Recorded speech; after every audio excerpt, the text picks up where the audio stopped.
Welcome back, traders and investors. We have a very special guest on today, Fari Hamzei, founder of the firm of the same name, Hamzei Analytics. Fari, how you doing this morning? I'm pretty good, sir. How are you? We're doing good. I'm kind of these guys are beating me up a little bit here. I'm just back a little bit slow, but back from vacation, but getting in the mode Sure. here. And just real quick before we delve into things, could you just give us a little bit of your market background and your education? We'll start with education first because I did that a little bit and then I got into the market. But my background was at 16, I entered Princeton for financial engineering. Back then they called it operation research, and a little minor in political economy. And a little bit, I dabbled in also what's called the Woodrow Wilson School, which is international politics and so on. But that was a minor. Main stuff was really operation research.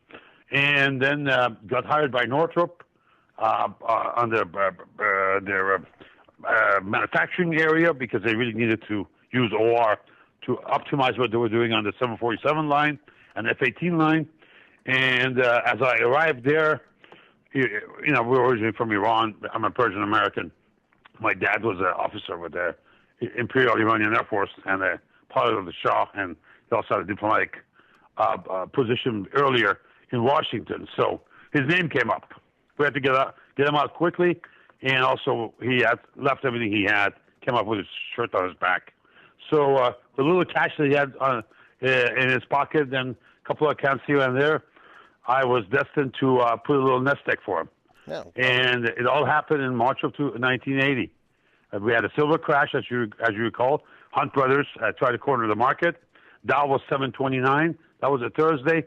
On a Friday morning, we took some cash, went to literally cash. I mean, we went to a bank, take the BLV, take some cash out, went to Merrill Lynch on Torrance Boulevard and in Los Angeles, or better known as Angeles now.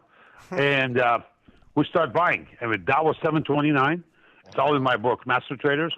And we bought the Dow. We bought the Buy America concept. The shearing plow, Eastman Kodak, IBM.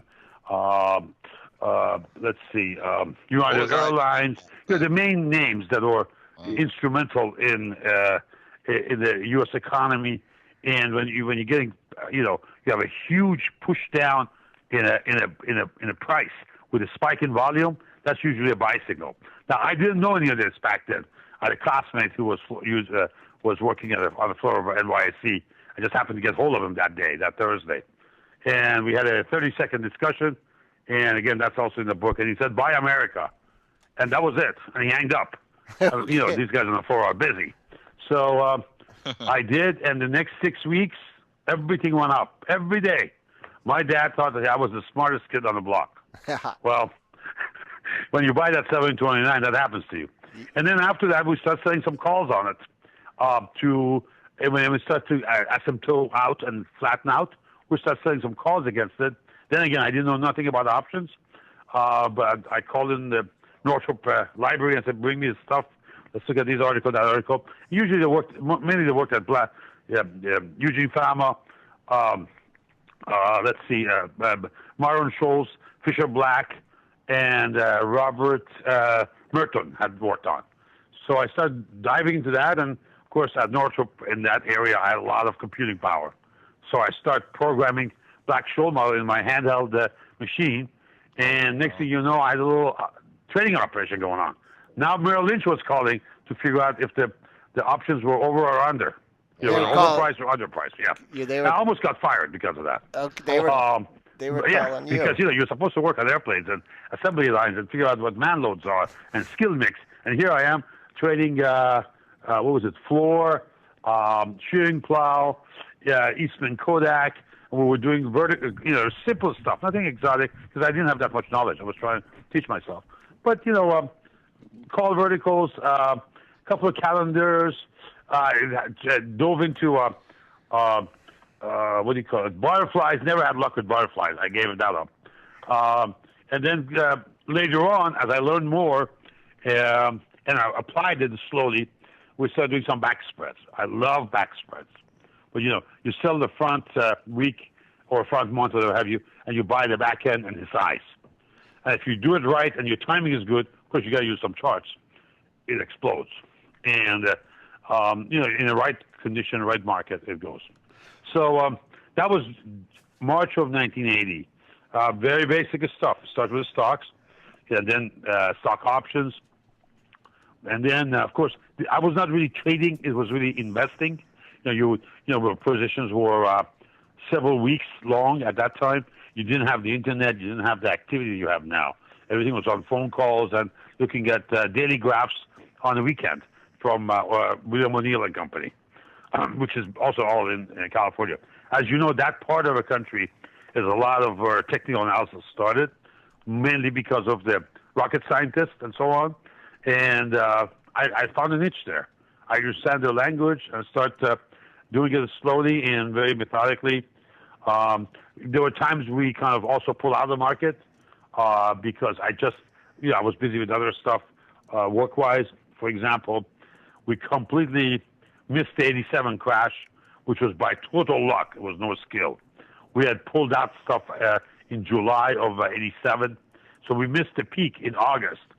But then we also we managed to be out during the downdraft that went down into the 508-point drop, 22% on SPX on October 19, 1987. Did not re-engage back in. I was involved with a couple of financing companies and so on until about first Gulf War. At that time, I had a financing company, and a lot of times early in the morning I had time to myself because hours are different in California. And I started trading XMI options. And there was a software called Option View, which a lot of people on the floor use it back then for market making. I just got a copy. It was like at $800. And if you play it right, the first couple of days, you get the software money back. Wow. We were just playing the changes in MIVs. The MIV screen up, as the MIVs would change, I would play the calls and puts. It also gave me a signal about when we were going to go into downtown Baghdad. Why?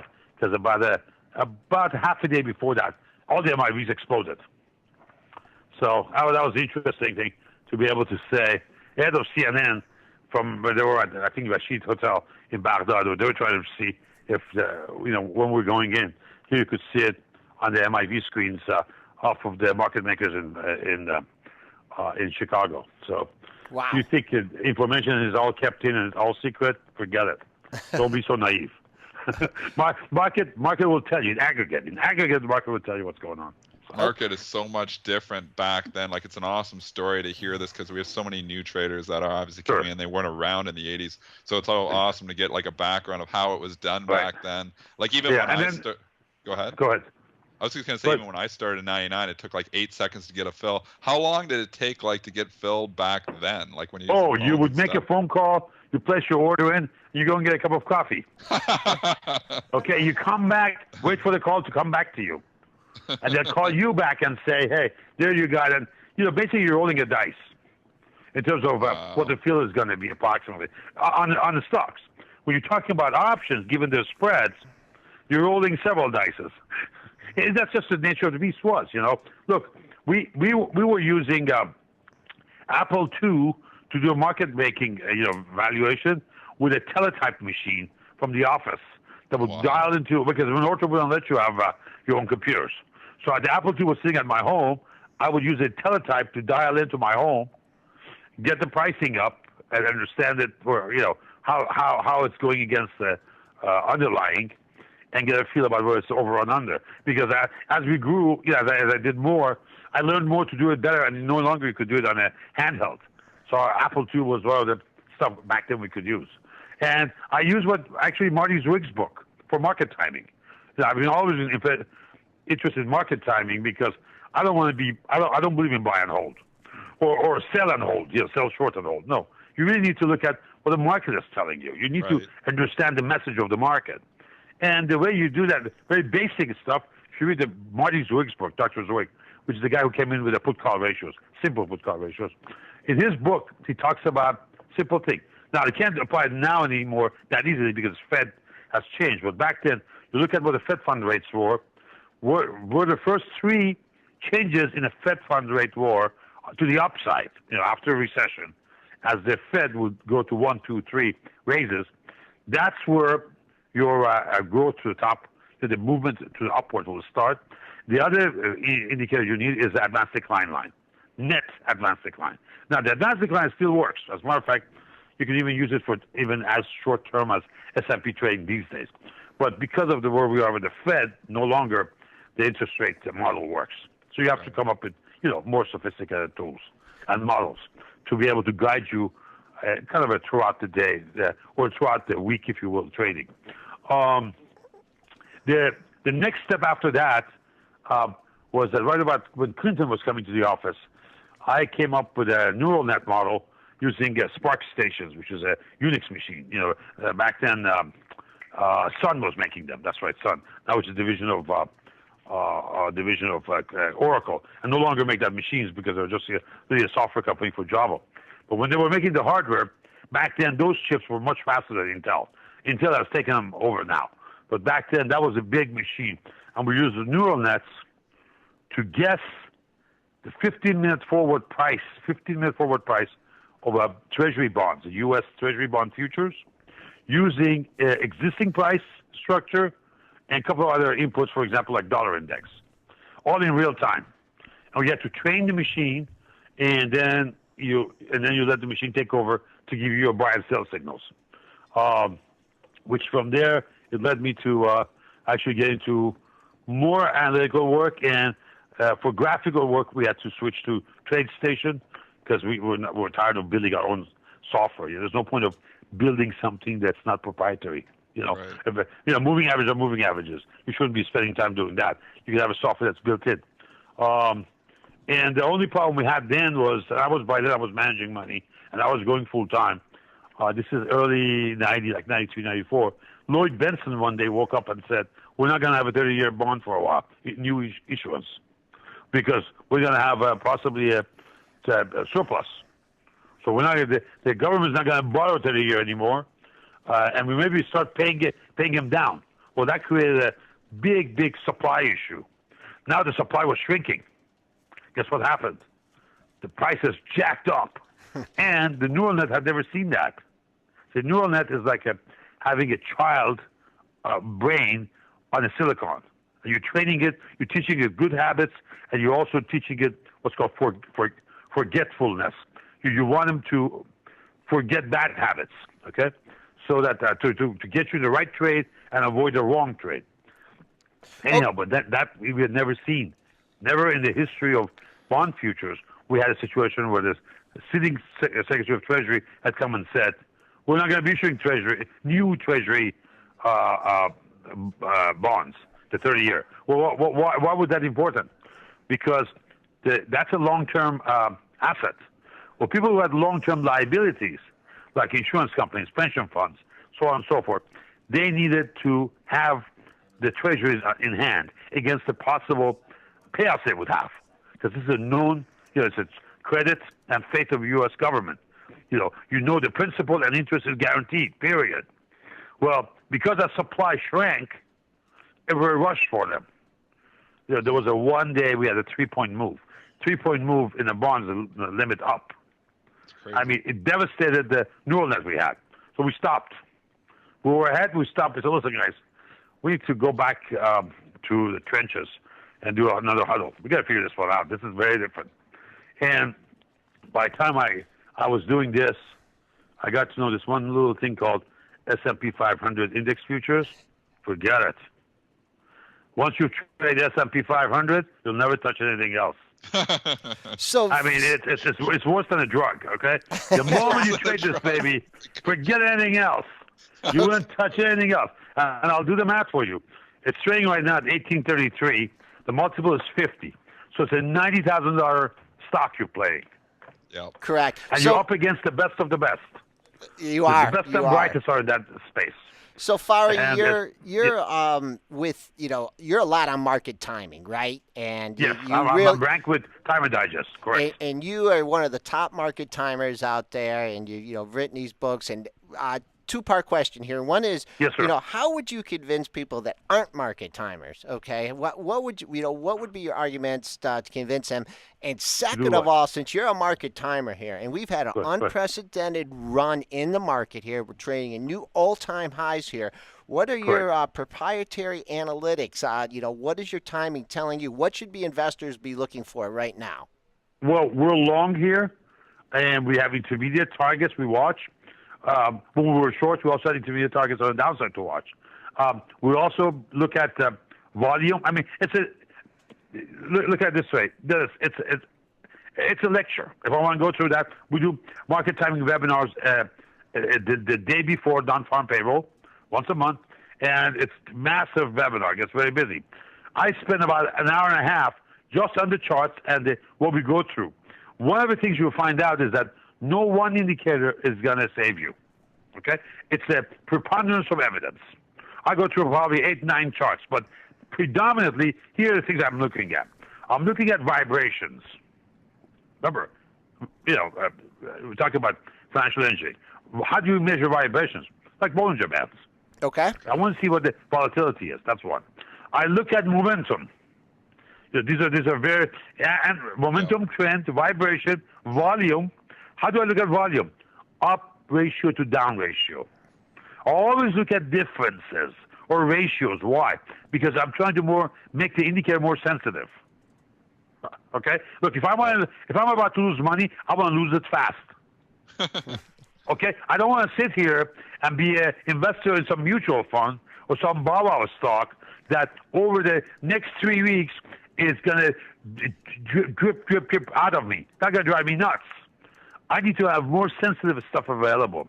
Now, for example, a great tool for market timing, McClellan oscillator. That's another sensitive indicator. Why? Because it looks at a kind of a modified exponential moving average of advanced decline.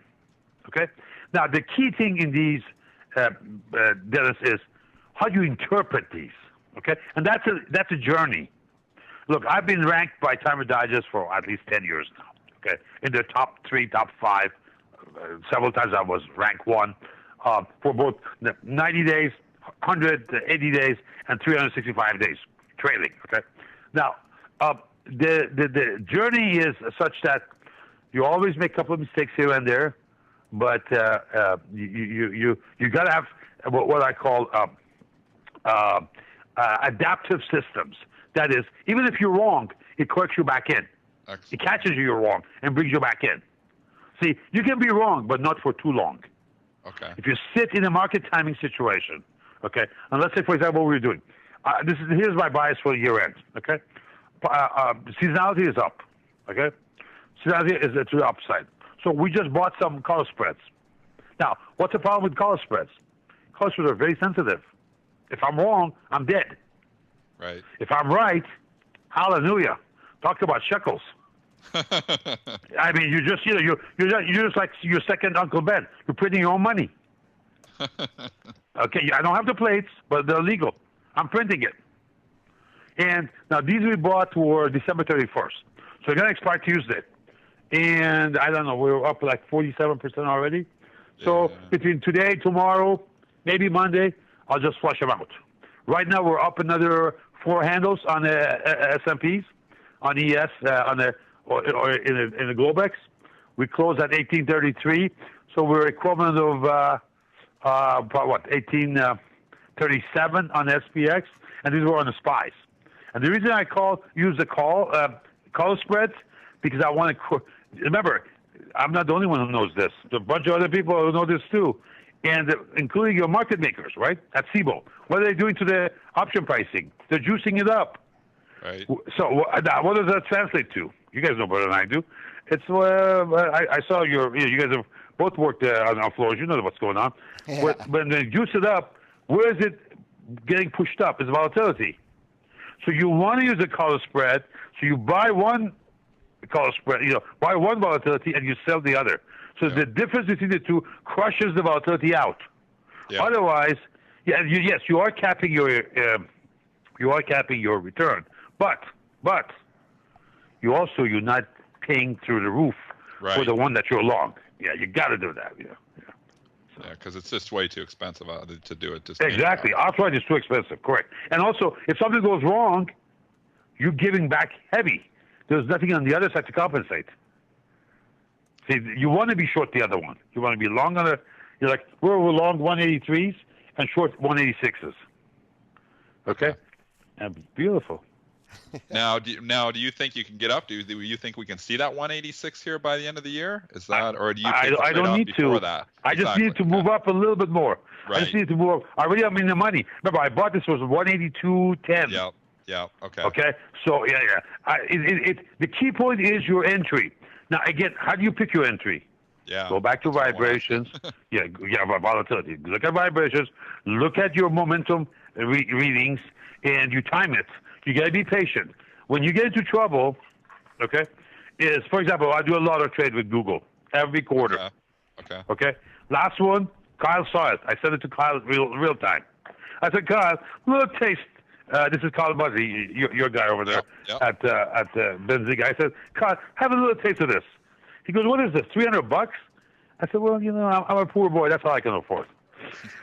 That $300, 28 minutes later, was worth 10 grand. Holy cow. Yeah, and that's what he said. Holy cow. Next time I want to get into this. I said, fine. Be my guest. I'll send you the next trade too. Now, how do you do that? That's a lotto trade. That's a different animal. Good trades. Yeah. Not every stock can do that. And, we get it probably once or twice a year.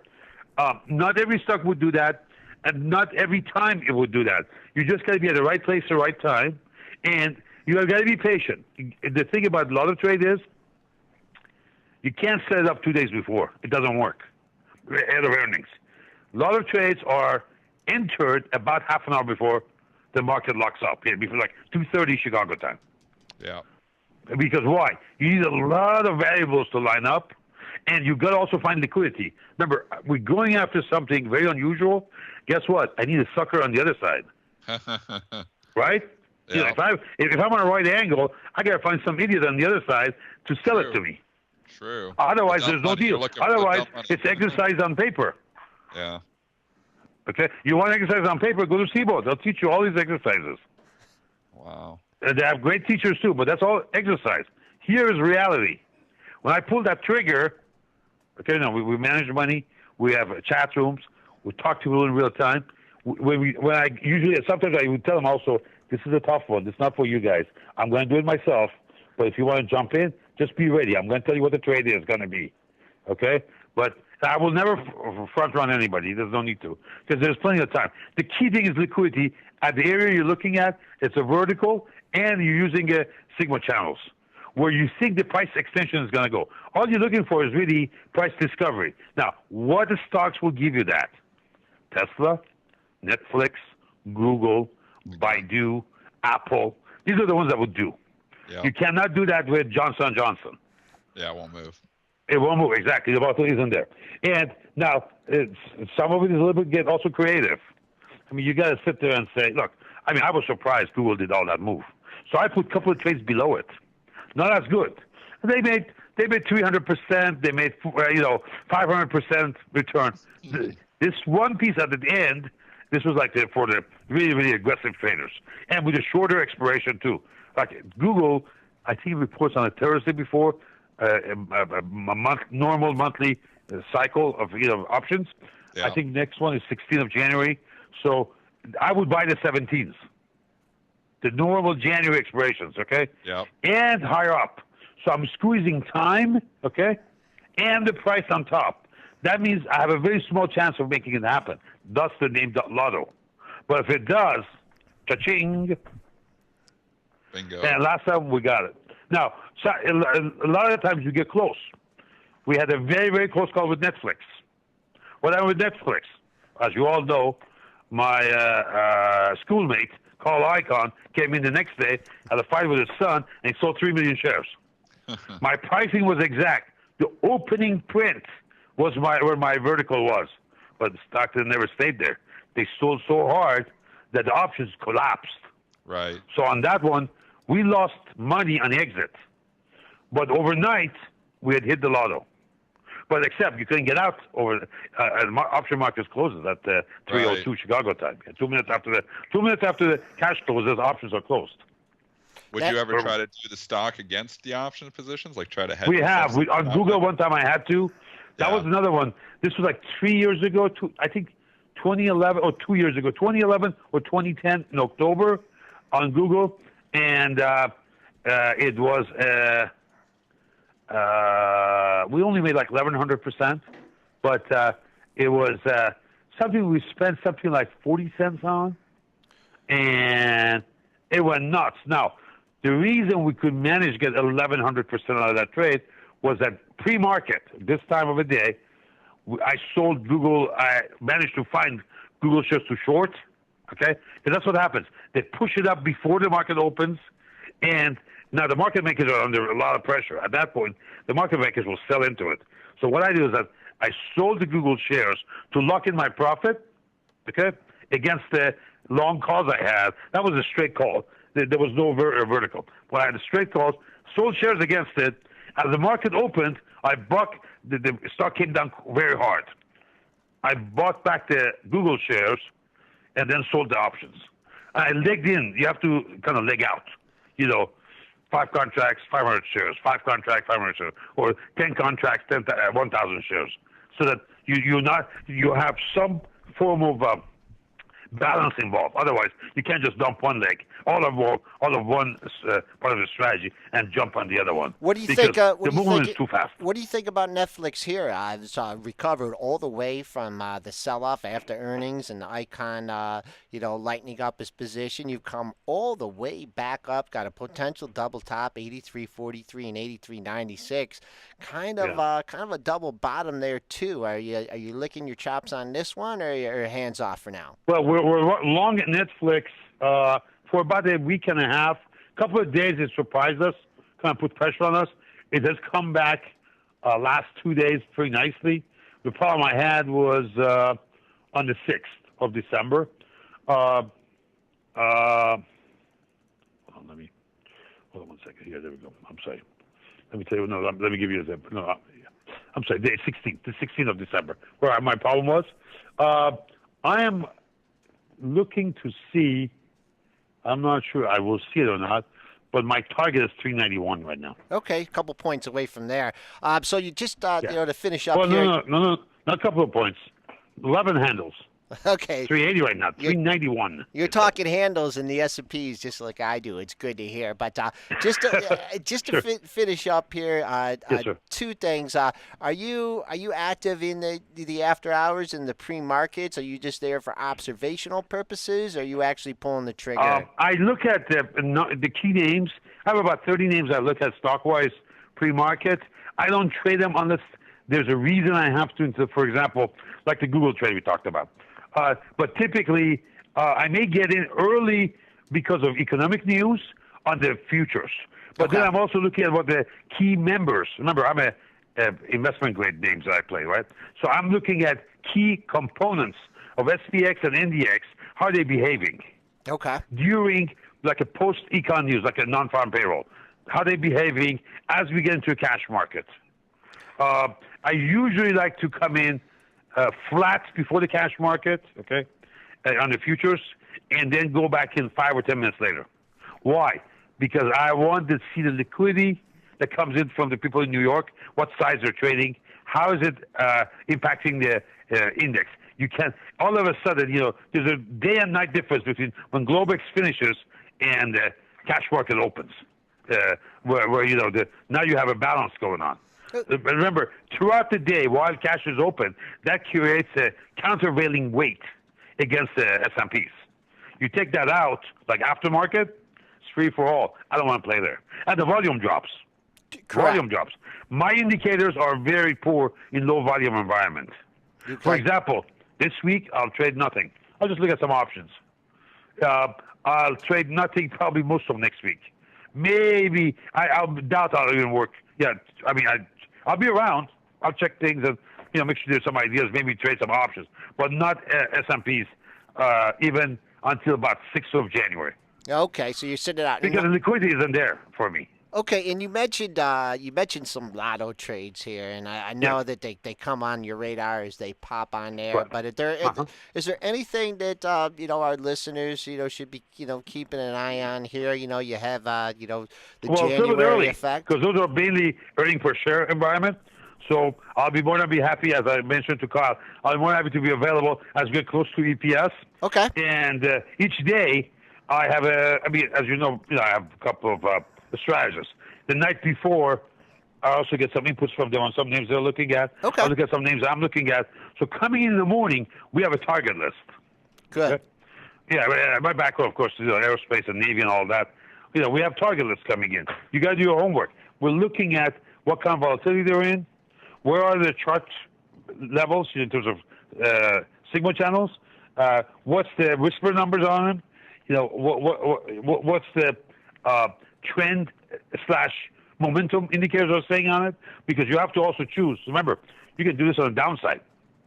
The beauty of this is I don't care which side. Right. So you're looking at, you make a great point here. You're looking at going to things when there's actually a driver out, when there's earnings, Exactly. there's some fun. Catalyst. Always ask Yeah. yourself, what's the catalyst here? Exactly. If there's no catalyst, stay away. Go to another name. Yep, and you look for that in the market. Well, Fari, I can't tell you how much we appreciate having you on the broadcast here. You brought a lively historical background to the markets. Also gave us a little bit of a inkling and what you're looking for in the markets. We would love to have you on Nice again. history lesson too there, Yeah, a Joel, little on the bit. markets too. I love that. Thank you so No much. worries. When we get closer to the earning per share area, I mean, there's like a second week of January to like maybe first week of February. Every day there's a number of these guys that come up. I'll be more than happy to contribute. Well, I mean, I can't give you a trade away because that's early in the day. Nobody knows. But at least I can highlight what are the key items we're looking at and why. Point us in the And right either by direction. tweeting or coming on the show and spending a few minutes with you guys.